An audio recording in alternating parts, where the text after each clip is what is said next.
I'm in rock and roll. It was, my goodness. Now it's a career opportunity. And the internet is now, carries the flag of being subversive and possibly rebellious.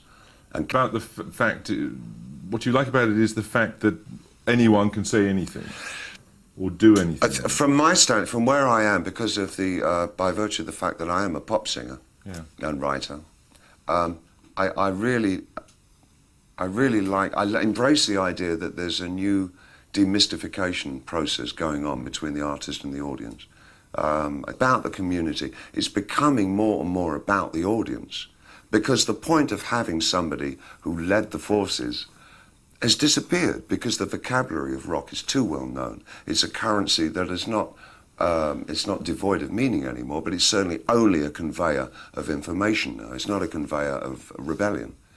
And the internet has taken on that, as I say. And so I find that a terribly exciting area. So from my standpoint, being an artist, I like to see what the new construction is between artist and audience. There is a breakdown. There's a personified, I think, by the rave culture of the last few years, where the audience is at least as important as whoever is playing at the rave. It's almost like the artist is to accompany the audience and what the audience are doing. And that feeling is very much permeating music and permeating the internet. But what is it specifically about the internet? I mean, anybody can say anything. And it all adds up to what? I mean, it seems to me there's nothing cohesive about it in the way that there was something cohesive about the youth revolution in music. Oh, but absolutely. And because I think that we, at the time, up until at least the mid-70s, really felt that we were still living under the,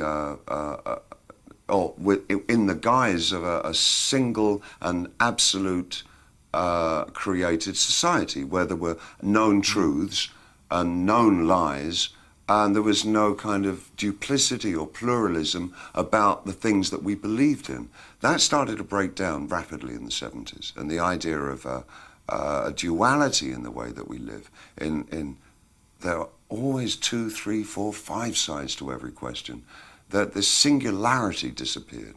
And that, I believe, has produced such a medium as the internet, which absolutely establishes and shows us that we are living in total fragmentation. You don't think that some of the claims being made for it are hugely exaggerated? I mean, when the telephone was invented, people made amazing claims. I know, the president, for example. The president at the time, when it was first invented, he was outrageous. He said he foresaw the day in the future when every town in America would have a telephone.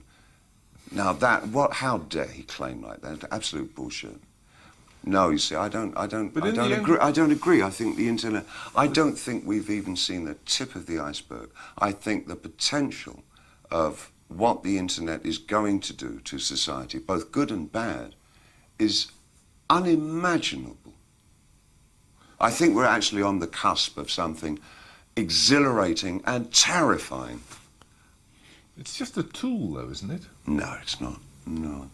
No, it's an alien life form. What do you think, I mean, when you think then about the future... Is there life on Mars? Yes, it's just landed here. But it's simply a different delivery system there.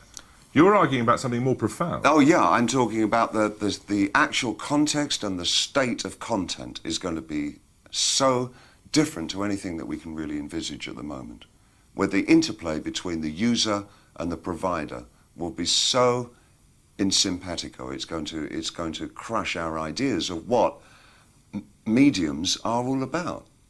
But it's happening in every form. It's happening in visual art.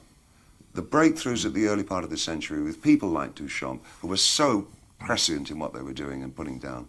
The idea that the piece of work is not finished until the audience come to it and add their own interpretation, and what the piece of art is about is the grey space in the middle.